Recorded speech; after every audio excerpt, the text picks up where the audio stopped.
And welcome everybody to another edition of the GSMC Sports Podcast brought to you by the GSMC Sports Network. As always, I'm your host Kenneth Gruenfelder, and it's great to have you guys here on this. Wow, what a great start to the show on this Wednesday, March 19th. We have a lot to cover on the show today. Before I get into all that, just want to remind you guys, as always, and nothing is cooperating with me right now. Tip or donate and get your comments recognized. Make sure to hit that super chat button in the chat if you want to see me acknowledge any thought or comment you may have throughout the live broadcast. Makes the show more lively, more entertaining between myself, the host, and you guys, the viewers. We appreciate you guys' viewership each and every day, so any contribution you can make to the show means the world to us as we put out content for you guys each and every day. And also, the other way to help out the show is by going to the link at the bottom of the show segment on the ticker, gsmcpodcast.net. That is gsmcpodcast.net. So let's get into what we are going to discuss for today. So we are going to start off the show. We are going to talk about the best offseason moves so far around the NFL. What moves that I think were the best. And then in the second part of the show, we'll talk more about the Mavericks, as it is being reported that it's possible they could forfeit games because they might not have enough players, to play games, because you need 8 players, and the amount of injuries that they've had, it's possible that down the line, maybe if they don't have enough players, they could end up forfeiting games, and they also can't bring in anybody from the outside to sign. So that's an interesting development, and we'll also talk about the college games from last night as well, the St. Francis Alabama State game, as well as the Tar Heels and the Aztecs, as North Carolina really put their stamp on that game last night, and they showed that, hey, you may say we might not deserve to be in the tournament. Well, we're in it, so deal with it, because that's what that performance showed me last night. And then in the third part of the show, we'll talk about the Packers. I wanted to talk about their offseason because there is one area that they need to address now with the draft coming up. Now, they did sign McCole Hardman last night, but I wanted to get into exactly what they need to address, which, based off of what I just said, you kind of know where I'm going with that. We'll also talk about the Tokyo series with the Cubs and the Dodgers. Dodgers winning 6-3. Shohei Ohtani homered. We'll talk about that. And then in the final part of the show, I will do my season overview on the Jets. So I apologize for that wacky opening. So I was trying to fix the thumbnail on YouTube. So while the open was playing, I figured, all right, I'll do some behind the scenes stuff and fix the thumbnail. So I did that, right? And then I go back into to stream, and all of a sudden I see my face, on the intro. So, you guys saw me before I went live there. I didn't think that was going to happen, but that's what happened. And then, of course, the common camera issues that we deal with on the show here. But, it is what it is. All right, I think we're good now. So, yeah, that was probably one of the craziest openings to the shows that I've done here so far. But we're ready to go. So let's talk about the best offseason moves so far in the NFL. What moves did I really like? Now, of course, you see Devontae Adams on the screen, so he's going to be mentioned. But it was, see, there were certain moves that were made that when you combine them with other moves that teams made, I would have done that, but I wanted to do individual moves. Like for the Broncos, for example. Now, I do have a player from the Broncos on here, but if I could have did like a combination of Talanoa Ufanga and Dre Greenlaw, I would have did that, because I like that the Broncos added 2 veterans from the Broncos, from the 49ers defense to their team. But I did put Evan Ingram here. I like the signing of Evan Ingram. Bolt Up in the chat says, what's up? If you're still in the chat, what do you think of the Chargers offseason? Because they haven't really been super active. Now, they did sign Najee Harris and they signed Mike Williams back, and I'm kind of hoping they bring back Keenan Allen. Um, he's still there, still available. So we'll see if they end up doing that. But let me know what you think about the Chargers offseason if you're still in the chat. But anyways, I like the move that the Broncos made bringing in Evan Ingram. Evan Ingram didn't have a great year last year due to injury. And in a surprise move, the Jaguars ended up cutting him. I thought they were going to keep him around, but that ended up not being the case. But I think, for the Broncos, your defense, very good last year. The offense was a surprise with Bo Nix. Bo Nix put together a very good rookie season. And in year 2, you're hoping he takes a bigger leap forward. And bring in Evan Ingram, who's an athletic tight end, and I think could be a red zone target for Bo Nix, a guy that you could throw to in the middle of the field. I think Evan Ingram can bounce back. Now, tight end could be an area that the Broncos still address in the draft because there are a couple of young tight ends out there that they can maybe pursue. But I do like that move because that adds another weapon to this offense. And, you had Adam Troutman at tight end last season, he's a Sean Payton guy, from New Orleans. But bringing in another weapon for this offense, I think is really going to, help Bo Nix. And this offense is going to be even better going into year 2. The running back situation they need to address. Maybe they add another receiver. I like what I saw out of Marvin Mims, but I thought bringing in Evan Ingram was a pretty good move, in my opinion. So I like that move. Then we move on. And another move I liked, this is on the defensive side, and that's the Cardinals bringing in Josh Sweat. I like that move. The Cardinals' defense, weakness of the team last year, defense was not great. Now, obviously, Josh Sweat is one guy, so one guy's not going to turn around an entire defense. But I do think that he is going to, make a difference on this defense. And he's going to be able to be a guy that gets after the quarterback and wreak havoc. Now, the thing you worry about is, you're going from the Eagles' defensive line, which, we saw the performance that they put on in the Super Bowl. And that performance got guys like Josh Sweat and Millen Williams paid. Now you wonder if they go to a team that's not as loaded when it comes to rushing the passer, is that going to impact you in a negative way? Now it could, but the Cardinals did need help at that position. And maybe in the draft, that's something they address as well. I think the Cardinals, I think, could be a team that goes defensive heavy. Unless, maybe they go offensive line. I'm just throwing things out there. Because Kyler Murray, they're going to stick with him at quarterback. You got Marvin Harrison Jr. You paid James Conner last offseason. You have Trey McBride. I think the defense needs some work. Now, they could add another weapon. They could.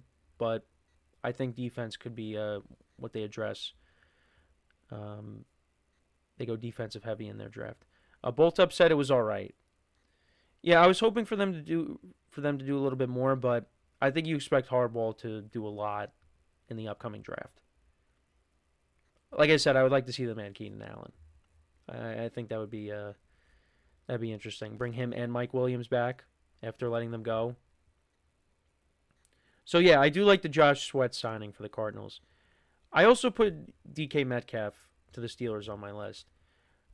Steelers receiving core was lacking outside of George Pickens. I like what I saw to Calvin Austin. I've said that several times on the show.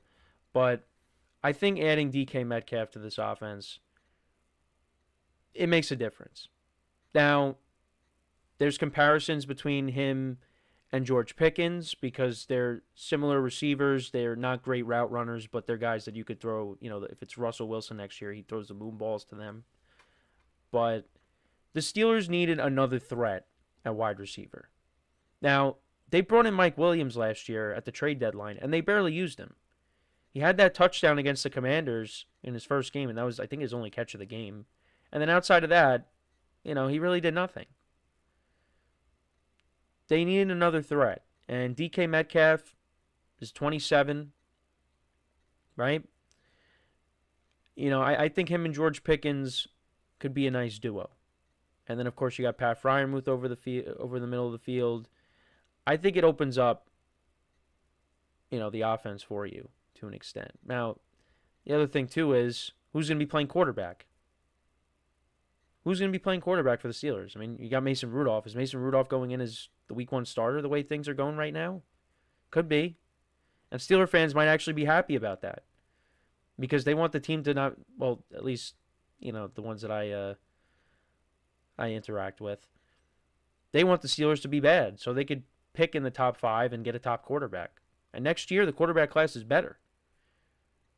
And the Steelers have had problems trying to find quarterbacks.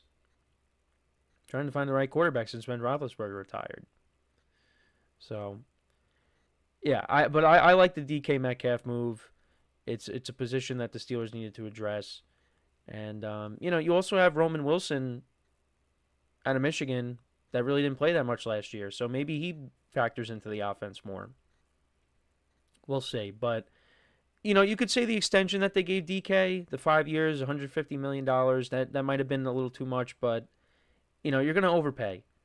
So, Bolt Up in the chat also said, I was hoping we would get Davante Adams or DK. Yeah, my friend who is a big Justin Herbert fan, he was hoping the same thing. He was hoping for the same thing. But Davante Adams unfortunately signed with the other LA team. And the funny thing is, DK, he wanted to go to a team that, has good quarterback play and warmer weather. And he got none of that being traded to the Steelers because the Steelers don't have a starting quarterback right now. Unless, again, they go with Mason Rudolph. And Pittsburgh is going to be cold when you get into the winter.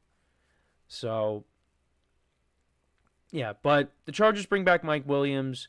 He is familiar with Justin Herbert. They have a rapport already, and they needed another threat. And, I think Mike Williams is going to be motivated because of the year that he had last year. And, the whole thing with Aaron Rodgers, calling him out for not running the right route. He wants to prove people wrong. So, so there was the DK move. I loved the Laramie Tunsil move. That one surprised me. The Laramie Tunsil move definitely surprised me, being traded to the Commanders. Not as good as he once was, but still a solid left tackle. You add another guy to protect Jane Daniels. You improve that offensive line. Yeah, I was surprised by that. A lot of people are kind of scratching their head at the Texans and saying, what are you doing? Your offensive line wasn't good last year. Now you traded arguably your best offensive lineman. That doesn't make sense. But I really like that move. And then the Davante Adams signing, of course, with the Rams.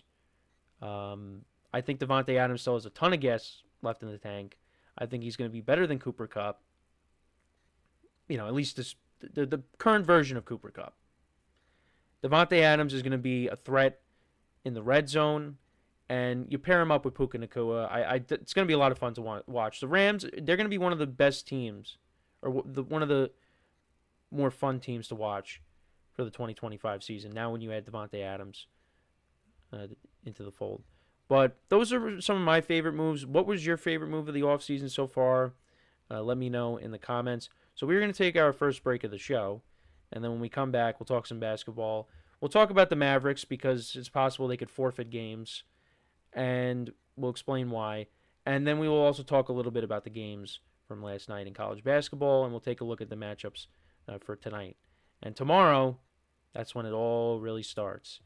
So, with that being said, stick around, and we'll be right back here on the GSMC Sports Podcast.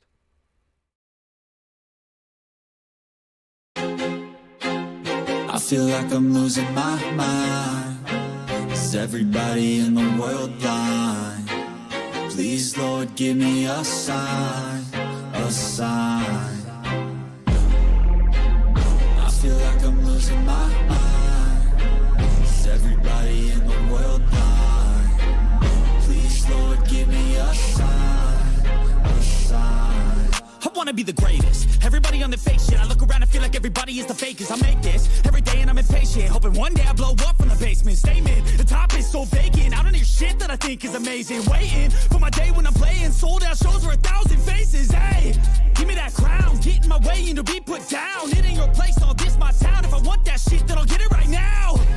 I'm losing it, the noose it fits, I'm losing shit, a stupid myth. You choose to live or choose to dip, you choose to fight or lose your grip and lose a gift. Oh, I feel like I'm losing my mind. Is everybody in the world blind? Please, Lord, give me a sign, a sign. I feel like I'm losing my mind. Is everybody in the world blind?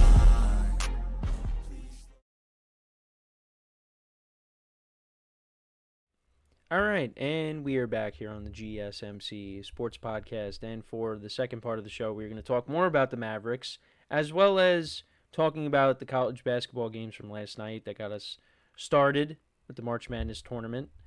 So yeah, we did talk about the Mavericks yesterday. We talked about, the fans continuing to chant, "Fire Nico," Nico Harrison, and now I didn't know this. Until I was in my production meeting, but it's possible the Mavericks could even forfeit games because they can't field a full team. Dealing with a ton of injuries, of course, we went over it. Kyrie Irving's out for the year. Anthony Davis, who actually will be returning soon, he's going to be playing games in the G League to get back. But he's been out with injury. Derek Lively's been out. Daniel Gafford. They recently got P.J. Washington back. Dante Exum, who's playing a ton of minutes for them, he broke his hand, so he's out. Kai Jones, Jaden Hardy. They're just missing a ton of guys. But they only have exactly 8 players right now. And if the Mavericks can't field the full team, if they don't have at least 8 healthy players, they could forfeit games. And they can't sign another player to a standard contract until April 10th. They can waive a player on an expiring contract on the same date, but it's possible they could forfeit games. It has been, we talked about this yesterday, and we've talked about this, since I started doing the sports podcast, but what a disaster this stretch has been. And I wanted to see what this team was going to look like, post-Luka with everybody healthy. But you never got that. And right now, they're a game up on the Suns. Now, we did talk about them, in the playoffs or the play-in. Are they going to make the play-in? To be honest, I really don't think they're going to make the play-in. Now, it's going to come down to either them or the Suns. And you got the Trailblazers, who are 3.5 games behind, and the Spurs are 4.5 games behind. Although I think those teams should worry more about tanking as opposed to trying to make the play-in, especially the Spurs. Because if the Spurs could get a good draft pick, and you get, Wembanyama back, and you get De'Aaron Fox back, because also De'Aaron Fox is out for the year too, who they traded for. If you could get a top pick, and you pair that top pick up with those two guys going into next year, Spurs are going to be... Spurs, I think, could be good next year. Their hope was, when they traded for Fox and before the Wemby injury that they were going to be a team in the conversation for the playoffs, but that ended up not turning out their way. But hopefully things are better next year for them. But yeah, for the Mavericks, I think at this point you just get through the season. Mavericks fans, I think, would probably be happy if this team didn't even make it to the play-in, because they just want the season to be over.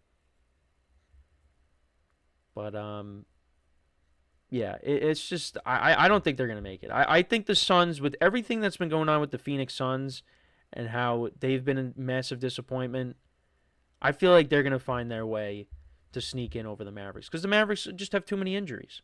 But if we look at the remaining schedules, so the Mavericks have the Pacers, the Pistons, the Nets, the Knicks, the Magic, the Bulls, the Nets, the Hawks, the Clippers twice, the Lakers, the Raptors, and the Grizzlies. So there are some tough games in there. And then for the Suns, they got the Bulls. Oh. I mean, their stretch is pretty rough too. You got the Cavs. So after the Bulls tonight, this is the Suns' schedule for the rest of March. They have the Cavaliers at home. They have the Bucks at home. They have the Celtics at home. They're at the Timberwolves, and then they're home against the Rockets. So maybe, and it doesn't get any easier after that. Then you got the Bucks again on the road, the Celtics on the road, the Knicks on the road, and maybe Jalen Brunson will be back. But still, home against the Warriors, home against the Thunder, home against the Spurs. Maybe you win that. And then you're at the Kings. So you know what? Maybe the Mavericks still find a way, because the Suns' schedule looks a lot tougher than the Mavericks' schedule. So then, you know what? Maybe the Mavericks still find a way to stay in. And the Kings, they're right now in a play-in spot. So, wow. That is, I mean, I don't know what everybody else's schedules are like, but that might have to be the toughest remaining schedule left. I mean, they got the Celtics and the Bucks twice, the Timberwolves, the Cavs, the Rockets, who are in second place in the Western Conference. Yeah, that's another team where I'm curious to see what they do in the offseason. But, wow. Yeah, so maybe, you know what? I might take back what I said then. Because if the Suns' schedule is like that, I don't know I don't know what's going to happen there. And, they're another team that's been a disappointment, like I said. But, yeah, I mean, we'll see what happens. It's, I don't want to sound repetitive. I mean, because we talked about the Mavericks yesterday. But, again, last year, this team went to the finals. And now this team, it's possible they don't even make the playoffs at all. And, you see what the Lakers are doing with Luka. And, if the Lakers win the finals, which I'm not going to say that's going to happen. I think they can make a deep run. But if they went on and won the finals, Maverick fans are going to lose it. They are going to lose it. And when do they play each other in Dallas? April 9th. And that's an ESPN vehicle. 7:30 p.m. Eastern Time. And I would imagine LeBron's going to be back for that too. So, I know. Anthony Davis is going to be back, I would imagine, for that game too, but who knows? But it would have been. I wish Kyrie was healthy, because it'd be quite something to have Kyrie and Anthony Davis going at LeBron and Luka. But Kyrie, of course, will not be a part of that. So, but to look at the NBA standings right now, so it is jam packed in the Western Conference. So I did see a TikTok that brought up, hey, look at the Western Conference. This is why the NBA implemented the play-in, because you see how jam packed it is. Like the Clippers and the Timberwolves, they're right behind the Warriors, who are the 6th seed. But, then you have the Kings and the Mavericks, and, the 10th seed might change.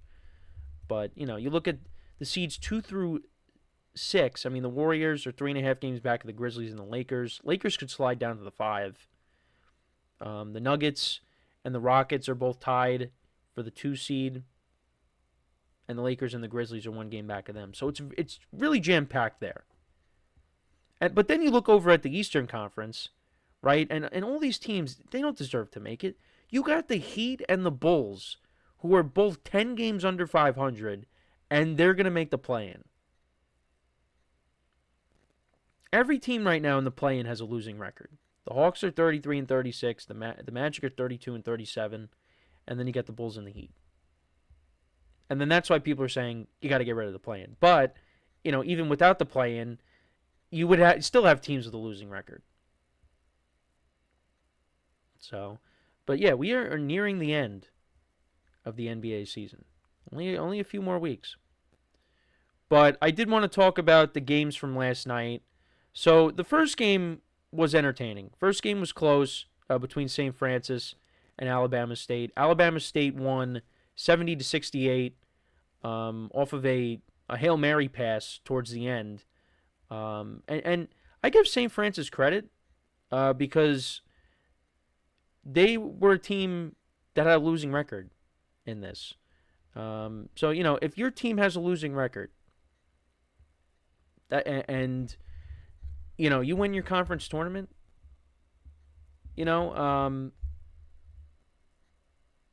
that, you still have a chance. You still have a chance to make it.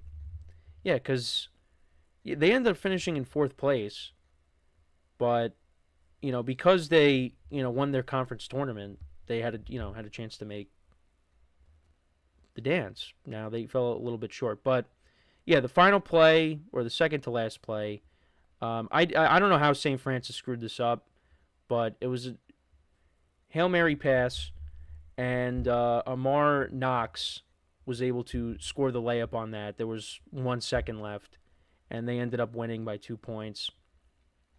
St. Francis tried on their end, but, there's not that much time left. But, St. Francis was up. They were up by a decent amount. They were up by 9 towards the end of the first half. But then it ended up being a 5-point deficit at the end of the first half. But then Alabama State, they came back. I mean, St. Francis, for the most part, was winning the game, but they came back. They won. Leading scorers for the game, for St. Francis, you had one, Cranford Jr., he had 18 points. And then for Alabama State, it was Amar Knox. He had 16 points. He went 8 for 15 from the field. He had a nice night shooting, not from 3, though. He went 0 for 2 from 3. Actually, Alabama State went 9 of 29 from 3, so not great. And then St. Francis went 10 of 22 from 3. And to look at some of the other comparisons, yeah, St. Francis was better shooting the 3. Free throw percentage, St. Francis was 71%. Alabama State was 25%. Didn't matter. Rebounds were about the same. Assists were about the same. Turnovers, this was kind of the different. This was the difference in the game. Turnovers, St. Francis had 14. Alabama State had 6. Points off turnovers, St. Francis only had 10. And Alabama State had 26. So if you want to see where the game was won, it was right there. So they move on. They will be playing against, I think they're playing against Auburn. Yeah, they'll be playing against Auburn tomorrow. Sorry, but I'm going to probably be taking Auburn in that game. But congrats to them on the win. And then UNC against San Diego State. Game was never close. North Carolina outscored San Diego State 47-23 in the first half. And then the second half actually was about even, 48-45. But Aztecs did not play well in the first half. They end up losing. So now UNC, they will be taking on Ole Miss. So that's going to be an interesting game. Might be taking UNC to upset Ole Miss. But, for everybody that was complaining about them making the tournament, they kind of shut us all up there. So, yeah, tonight you got American against Mount St. Mary's, 2 16 seeds, and then you got Xavier in Texas. That's the later game. And then Creighton-Louisville gets us started on Thursday, tomorrow. So, yeah, let me know what you guys think, though, about the games from last night. What were your takeaways from it? Also, the stuff going on with the Mavericks. So, before we go to break, just want to remind you guys once again to tip or donate, get your comments recognized. Make sure to hit that super chat button in the chat if you want to see me acknowledge any thought or comment you may have throughout the live broadcast. Makes the show more lively, more entertaining between myself, the host, and you guys, the viewers. We appreciate you guys' viewership each and every day, so any contribution you can make to the show means the world to us as we put out content for you guys each and every day. And also, the other way to help out the show is by going to the link at the bottom of the show segment on the ticker, GSMCPodcast.net. That is GSMCPodcast.net. So when we come back from our next break, we will talk about the Packers and their offseason, and will they take a wide receiver? We will talk about that when we return. So with that being said, stick around, and we'll be right back here on the GSMC Sports Podcast. Looking for your daily fix of sports talk without having to pay for it? GSMC Sports Network is available on YouTube. Just search GSMC Sports Network.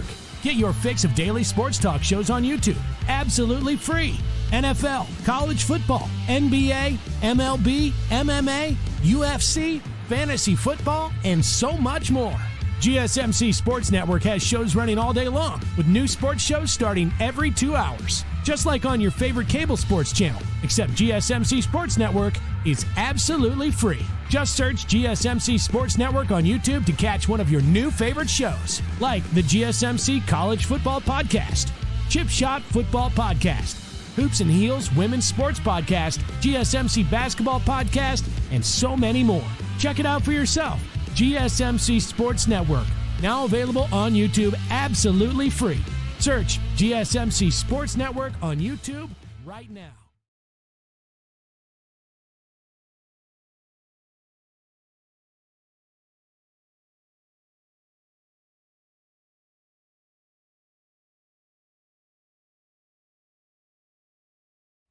All right, and we are back here on the GSMC Sports Podcast. And for the third part of the show, we are now going to talk about the Green Bay Packers and their offseason and the position that I think they should address during the draft. So, I've kind of been a little disappointed with the Packers offseason.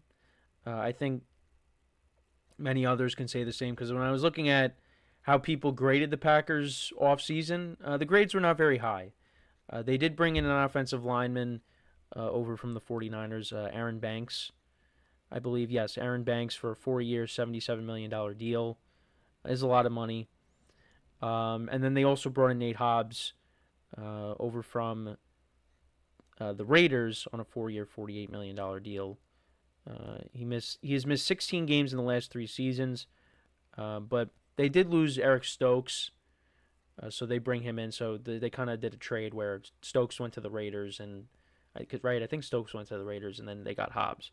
But, well, actually, also then they re-signed Brandon McManus, who was productive from that for them. Kicking, special teams has kind of been an issue for the Packers the last few years, and McManus was pretty good for them last year, so bringing him back, I think, was a smart move. And then they also re-signed Isaiah McDuffie. Now, they recently signed McCole Hardman. And before the offseason, you had Josh Jacobs coming out and saying, hey, we need a number 1 wide receiver. We need that. He says, I think we need a guy that's proven to be a number 1 wide receiver already. Now, what the Packers ended up doing is they traded someone who, I think CBS, I think, just likes to troll their Instagram account. Well, I think I'm saying that because I'm a Giant fan, because every time they post about the Giants, it's like a negative thing. And, Azeez Ojulari was recently signed by the Eagles, so you have every media outlet saying, oh, the Eagles signed yet another Giant. Well, the Eagles have signed Giants before. They signed Steve Smith, not Steve Smith Sr., the other Steve Smith. They've signed him. They signed James Bradbury. Before Saquon Barkley, the Eagles and the Giants, they would sign former players, of each other. It didn't just happen with Saquon Barkley. Saquon Barkley was not the first ever Giant to go to the Eagles. All right, so let's, just wanted to throw that out there. But back to what I was saying with the Packers. So they signed McCole Hardman. And they signed him because Christian Watson is, I don't even know if he's going to, if he does play, it's going to be late in the season next year. But you signed McCole Hardman to basically replace Christian Watson. And going into 2024, I said Christian Watson, when he's healthy, I think he is the best receiver on the team. Now, that take aged, like many of my other takes, has aged very poorly. Because Christian Watson was not great last year. He was really boom or bust. And then, the problem that continues to come up with him is injuries. So now he's going to be out for an extended period of time. And then on top of that, Romeo Doubs was a disappointment. And Jaden Reed also was a disappointment too after his fast start last year. Their best player on offense was Josh Jacobs. Now, you could also say Jordan Love was a disappointment too, and I agree with that. Um, so next year is going to be a big year for the Packers receivers. Now, I do think this is a position that they need to address. And when you had Josh Jacobs coming out and saying that you needed a wide receiver that could be a difference maker that's already been a number one, and the Packers don't do anything, that doesn't look good. Now, the Packers, I think, are a very well-run organization. And look, they've had 3 starting quarterbacks since the 90s. They're going to figure it out. Now, they're not a team that typically takes a wide receiver in the first round. Could this be the year where that changes? Maybe. Or maybe they address another position. I have a feeling it might be what I just said. They might address another position because they could always find. I mean, look, they've had a habit of finding wide receivers outside of the first round. And I think that can continue this time around as well. But they do need a number one wide receiver. Now, they could still believe in the guys that they have. That maybe one of them really does take that next step forward even when you draft a receiver. But right now, I am doubting the Packers receiving core based off of last year. So I done a quick flip. Because I really thought they were going to step up. But you could also say with Jordan Love being hurt, that was a problem. Next year, if Jordan Love could stay healthy, maybe they add another receiver. Let's see what we got. But I think the Packers need to, kind of tweak their offense a little bit. Like if Jordan Love is fully healthy, I think, he needs to air it out a little bit more. Not to say like you just abandon the run completely. You want to have a balance. You don't want it to be all Josh Jacobs, but you don't want it to be all, passing the ball either. You want there to be a balance. And I do think the Packers have a capability of being a well-balanced offense. But it's just they were really run-heavy. And you could say, again, it could be because Jordan Love was not 100% throughout the whole year. So if Jordan Love could stay healthy, they maybe add another weapon.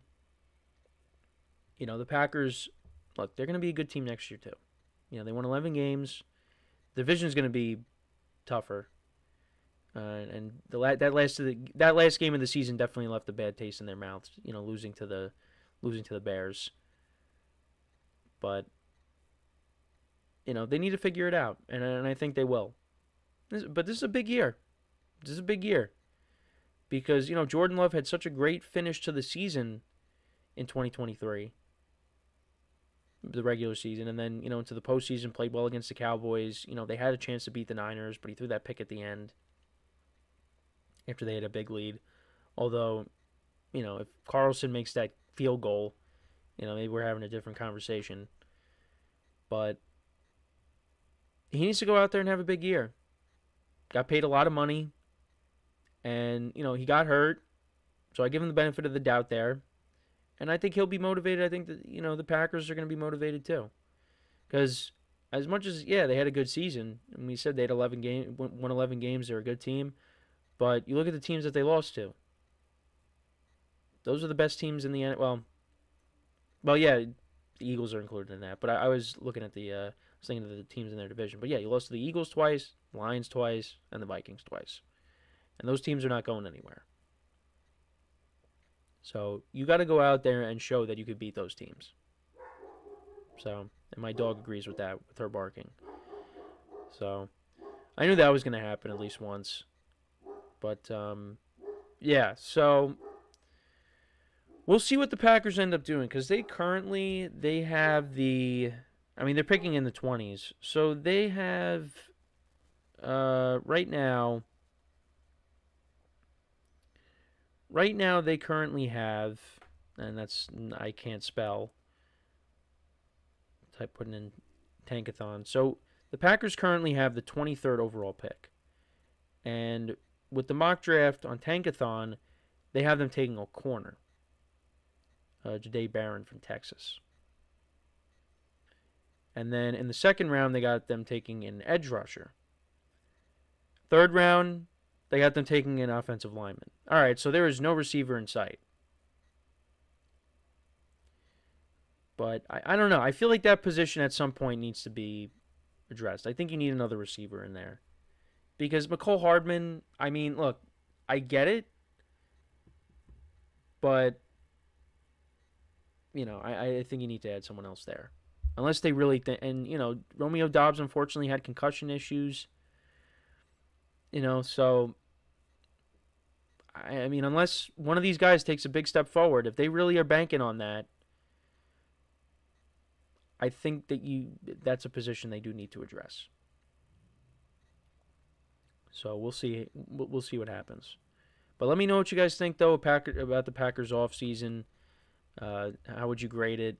And do you think wide receiver will be... I mean, they technically did address it with the McCole Hardman trade, but that's not really a needle mover. So they need to address it. And you know what? Stephon Diggs is still out there. Keenan Allen is still out there. Maybe there's another move coming. I don't think so. I don't think any of those guys are. Both of those guys are not going there. But I'm just saying that there's options out there if they were to bring in a veteran. But maybe they're going to, draft one. So, yeah, we're going to take our second break. Our really just our next break. And then when we come back, we will talk about the Dodgers-Cubs game from this morning that I did not get up for. We will talk about it. What happened in the game. It was, from the looks of it, it was definitely more entertaining than the game yesterday. So we'll kind of get into all that when we come back. Some more baseball. As we are, a week from tomorrow, we are going to have the rest of the league start playing games as well. Opening day for everybody else will be next week, and then we are off and running from there. So tomorrow, you got the tournament beginning, the dance, and then the following week is opening day. So, yeah, excited about all that. But yeah, so we will get into the Dodgers-Cubs game when we come back from our next break, our third break of the show. So, with that being said, make sure to stick around, and we'll be right back here on the GSMC Sports Podcast.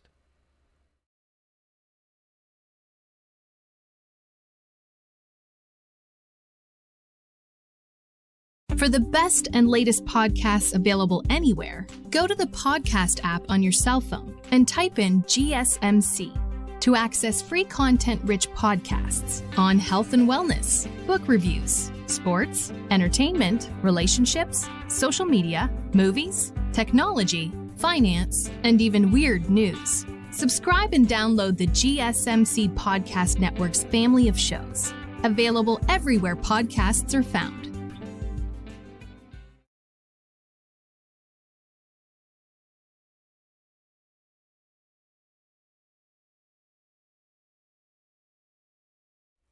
All right, and we are back here on the GSMC Sports Podcast, and for the fourth part of the show, we are now going to talk about the Dodgers-Cubs game from this morning.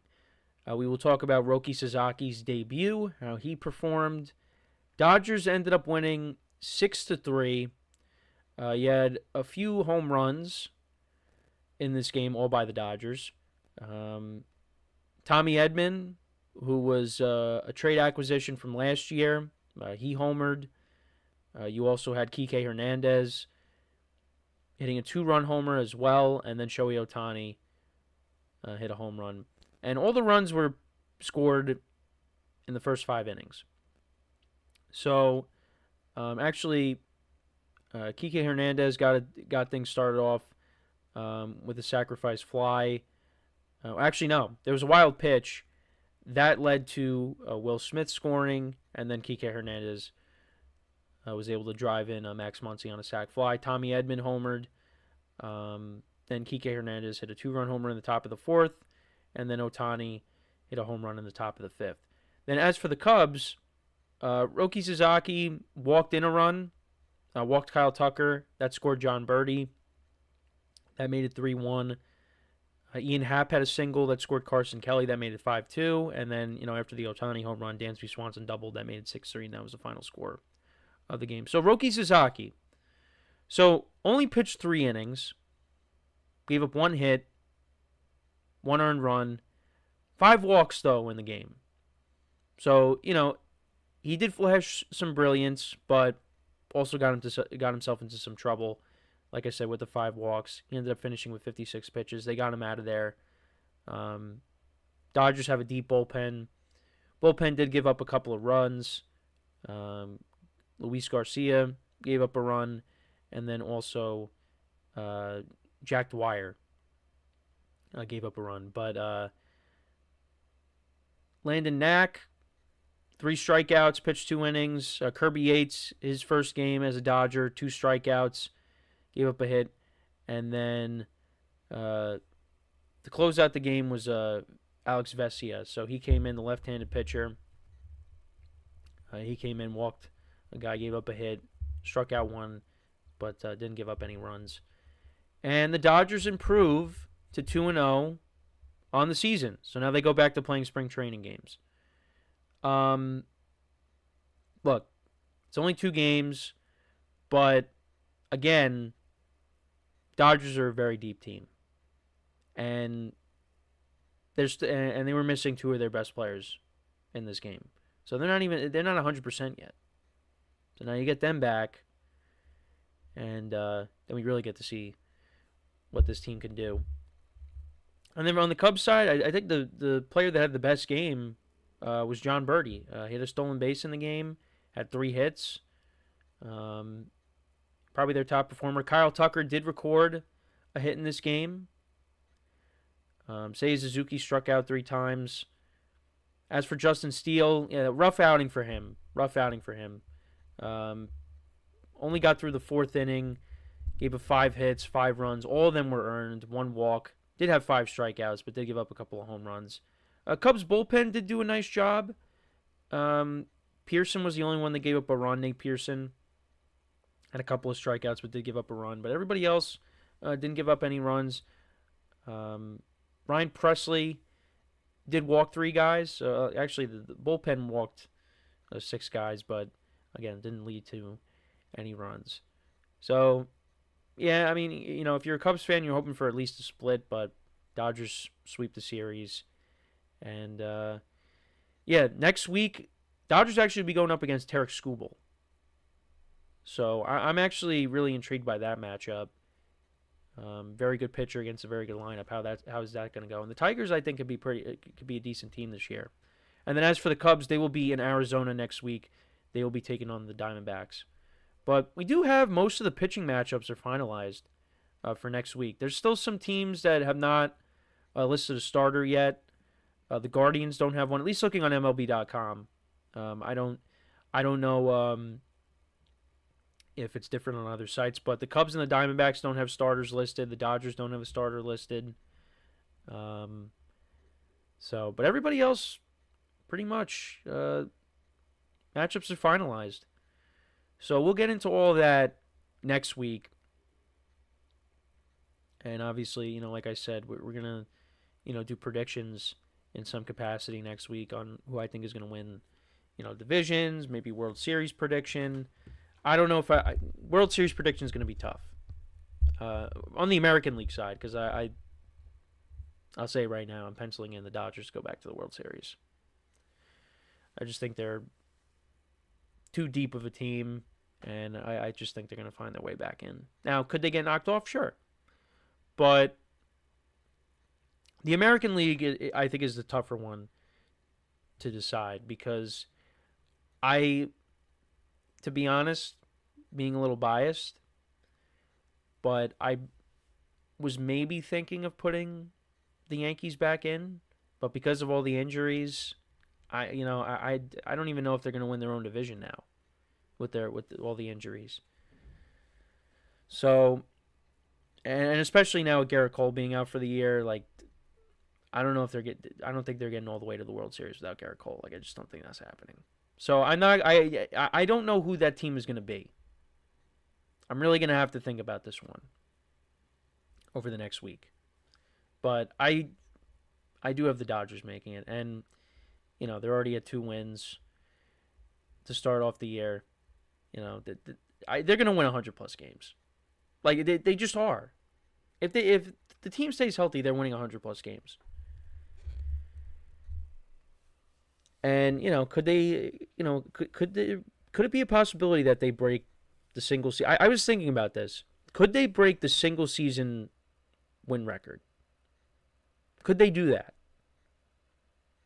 Now, we've had teams that come close. The Red Sox, they won like 108 games, back in 2018. That honestly, the 2018 Red Sox, that was probably the best team that I've ever seen in my lifetime. That team was an absolute juggernaut. And, Red Sox fans, if you're watching this, this is coming from a Yankee fan. That was one of, if not the best team, one of the best teams that I've ever seen. Now, obviously, I really will be biased here and say, the 2009 team, the Yankees is always going to be, at the top for me.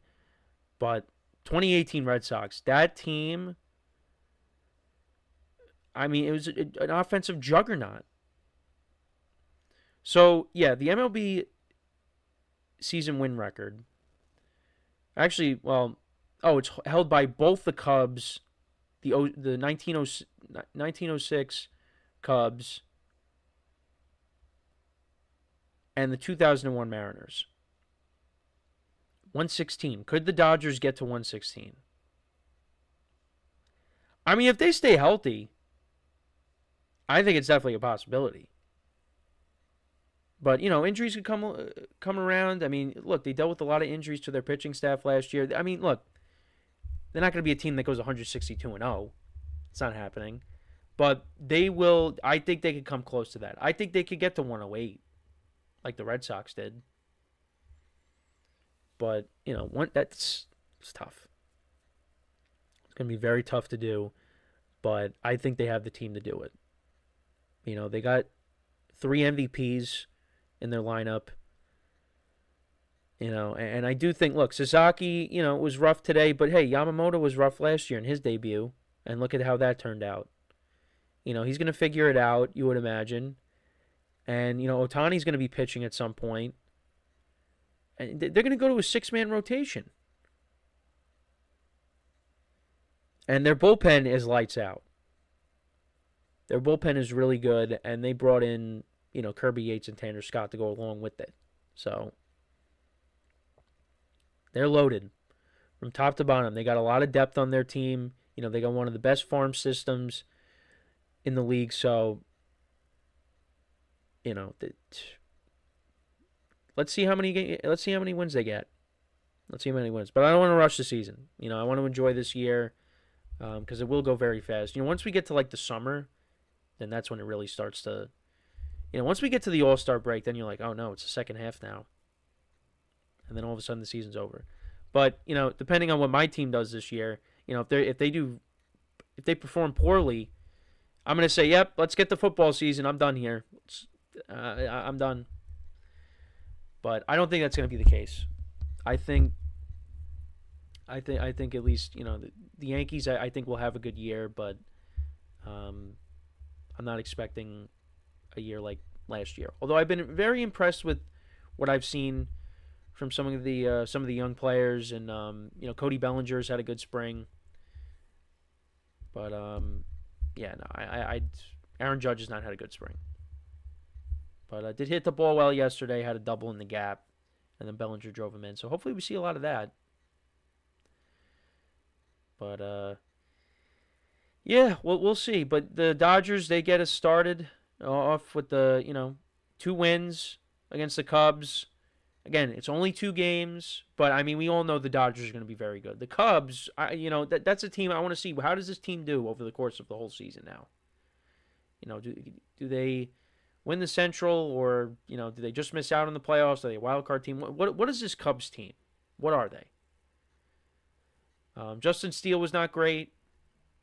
Imanaga was not great, but I think those guys, they'll be solid for them this year.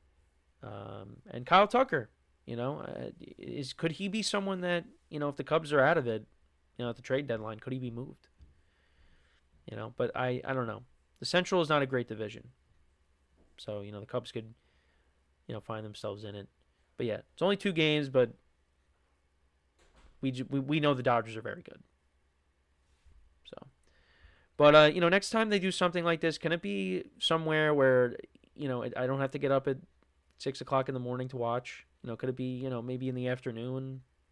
I know people are at work, but maybe I don't know. Nobody's gonna listen to me saying that anyways. So, but yeah, let me know what you guys think though. If you did watch this game, what did you think of Sasaki? What the Dodgers? Ohtani hitting a home run. What did you think of the Dodgers' performance? It's more of what's to come. We're gonna see a lot more of that this year. So, yeah, let me know what you guys think in the comments. So we're gonna take our final break of the show now. When we come back, this is probably gonna be one of my more highly anticipated season recaps, and that is talking about the Jets. So we'll get into that. We'll get into their season when we come back from our next break. So with that being said, stick around, and we'll be right back here on the GSMC Sports Podcast.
And we are back here on the GSMC Sports Podcast. And for the final part of the show, we are now going to do a season overview on the New York Jets. And this team, I had high expectations for going into the 2024 season. If you remember, if you go back and you look at my schedule breakdown for the Jets, I did have the Jets at, I originally was going to do 12, but I knocked it down to about 11. I had them at 11 wins, and I had them winning the AFC East. Now, maybe that was, well, look, let's just come out and say it. I was flat out wrong with the Jets. But if you also recall, I said, look, I am going towards that storm. I know what I'm getting myself into with this, because it could go horribly wrong. And man, did it go horribly wrong. I was feeling good when they were 2-1 after they beat the Patriots on that Thursday night. Rodgers played well. The vibes were good, and I was saying, okay, all right, you know what? This is good. But then the loss to the Broncos happened. And then it just went downhill after that. So Aaron Rodgers made his return. Well, let's go back to week 1 now. So Aaron Rodgers makes his return to the field after tearing his Achilles the previous season. It's a highly anticipated return. And of course, it's against the San Francisco 49ers, who were the NFC champions. And they ended up losing. You could tell early on that the Jets could not stop the run. There was no Christian McCaffrey.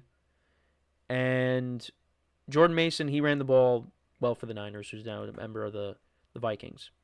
They ran the ball for almost 200 yards against the Jets. Rodgers didn't put up monster stats, had a pick which, was deflected, and then there was a fumble in the game as well, not his fault either, but he did show you in that game that he could still make throws. There was some back shoulders. That drive that put them in the lead briefly, that was probably the Jets' best drive of the year. The 2 passes to Garrett Wilson. It was a very good drive. And that put them up, I think that put them up, 7-? Yes, they were up 7-3 after the first quarter. But, 12 plays, 70-yard drive, 7 minutes. But then after that, the Niners just dominated.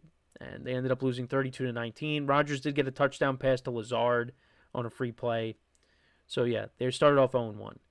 Then you beat the Titans on the road. Competitive game. Rodgers, a nice throw to Breece Hall for the touchdown.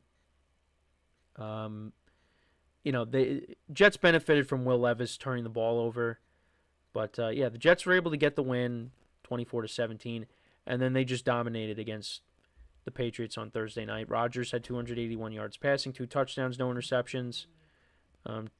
Tyler Conklin was their leading receiver.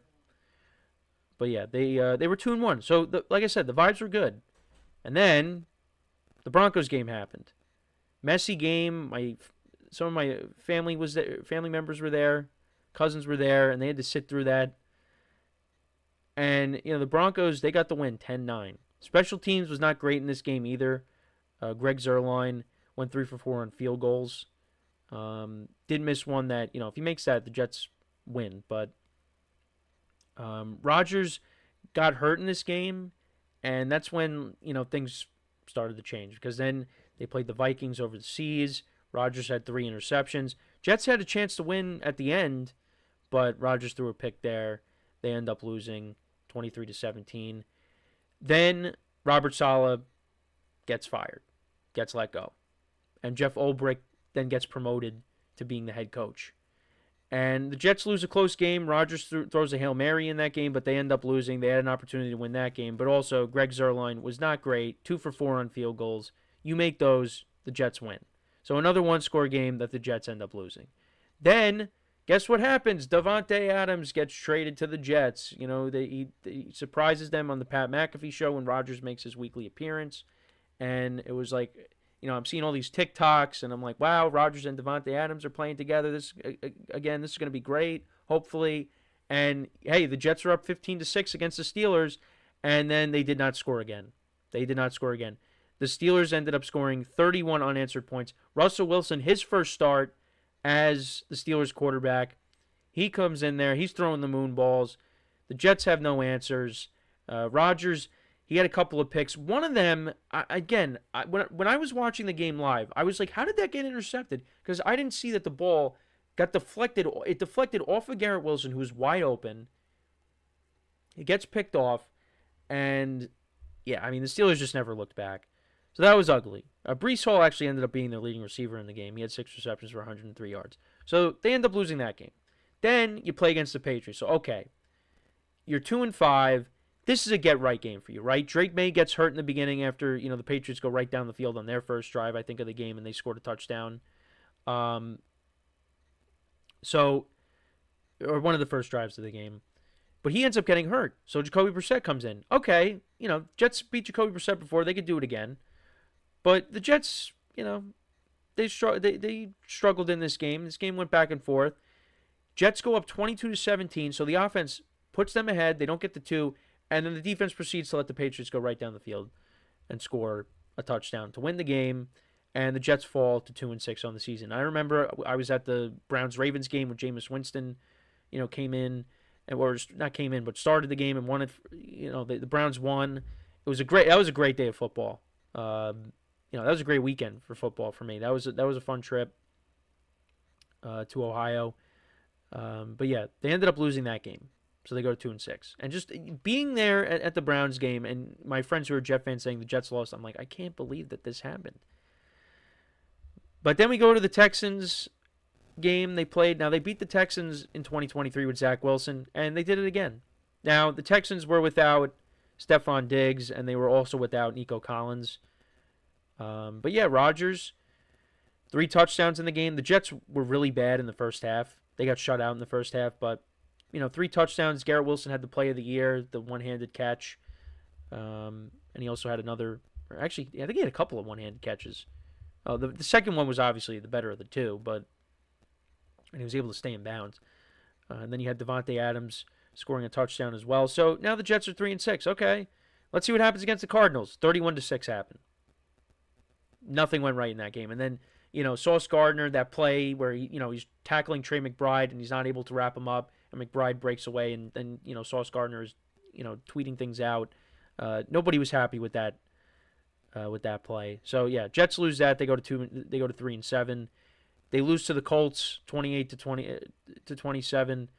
They had an 8-point lead, and they found a way to lose that. So 3-8. Bye week. They come out of the bye. Rodgers, a couple of touchdowns. They had a good start. They were up 14-0. They were up 21-7. But everything changed when Leonard Williams intercepted Rodgers for a pick 6. They end up losing. They go to 3-9. Then they lose in overtime to the Dolphins. That was a game that they should have won as well. They end up losing that. Rodgers actually threw for over 300 yards in the game. So they end up losing that. They finally get on the board with the win. Again, they beat Jacksonville. Devontae Adams, no catches in the first half. Then he finishes with almost 200 yards and 2 touchdowns. Then they lose to the Rams, 19-9, ugly game there. And then they got destroyed by the Bills, which, the game didn't get out of hand until the second half. It was 12-0 going into halftime. And then the Bills scored 28 in the second half. They scored 21 points in the third quarter. And then Rodgers, in what could have been his final game, threw 4 touchdowns, and they ended up defeating the Dolphins 32-20, knocked them out of the playoffs essentially. Now, the Broncos won, so it really wouldn't have mattered, but Rodgers threw his 500th touchdown pass, threw a touchdown to Devontae Adams, and that could be his last game. We're still waiting on what's going to happen, but could have been his last game. So he finished with 28 touchdowns to 11 picks, just shy of 3,900 yards passing. On paper, that's a good year, but, wasn't great at times. The offensive line wasn't great, and with these older quarterbacks, you need to have a stone wall around them so, they don't get hurt. And that's why I worked in Tampa. But there's a lot of other reasons why, Tom Brady panned out in Tampa. But that's a main reason, because you see how Brady looked in 2022. Wasn't as good because the offensive line wasn't great. Also, NFL Network was airing the Rams-Buccaneers playoff game from now a few years ago. I can't believe I'm saying that. Still, that was a great weekend of football, even though Rodgers lost the night before, scoring 10 points at home. But, Aaron Rodgers, on paper, had a good year. Stats-wise, decent numbers. But, if you watched a lot of the games, he looked, he looked slow. The mobility wasn't there, but a part of it was injuries. When he was healthy, he was moving around a little bit, completing passes. He was, I think the injuries played a role in that. And also, he's coming off of a major injury, the Achilles. But, yeah, at times he was not great. But this was a team issue. I mean, from the front office down, this was just a colossal disappointment. Breece Hall was not great. 876 yards rushing. I mean, 5 touchdowns. You needed to see more out of him. Garrett Wilson, he finished with over 1,000 yards, had 7 touchdowns. He put together a solid year. There's going to be no more Devontae Adams, no more Allen Lazard. The defense, though, I think was the biggest issue. They took a massive step back. They were poor at stopping the run. Sauce Gardner was not the same player. Also, special teams. Greg Zuerlein was 9 of 15 on field goals, 60% kicking field goals. Not great.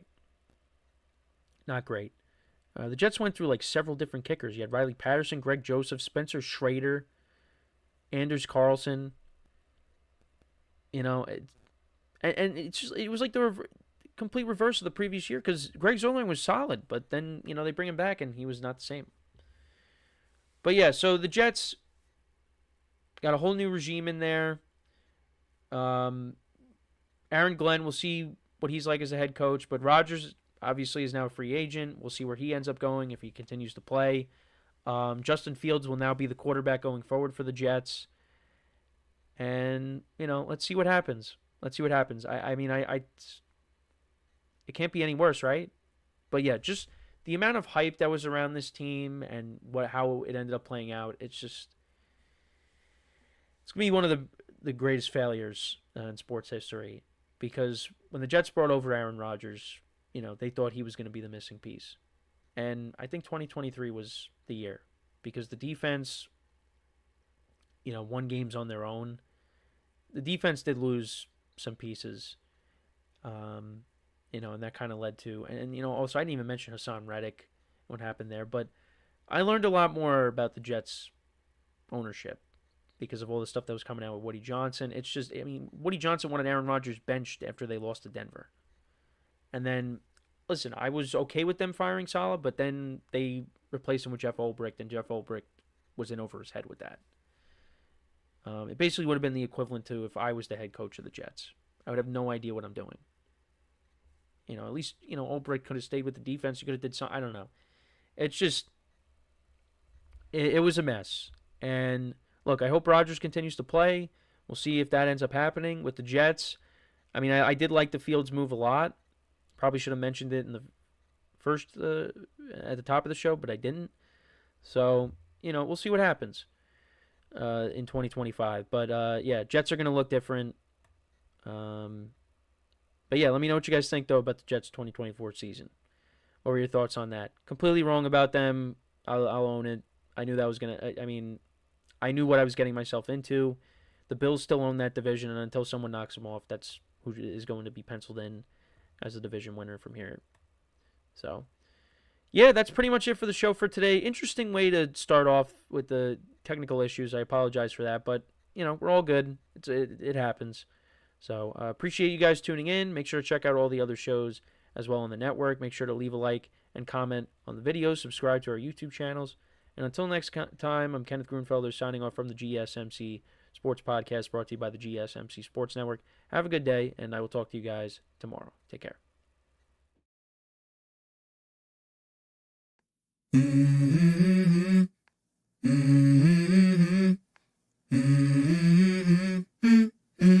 Let's go. I wake up to a little bit of drool on my pillow, feel like it's gonna be a bad day. Yeah, I'm tired of shit, and the coffee ain't hit yet, damn it.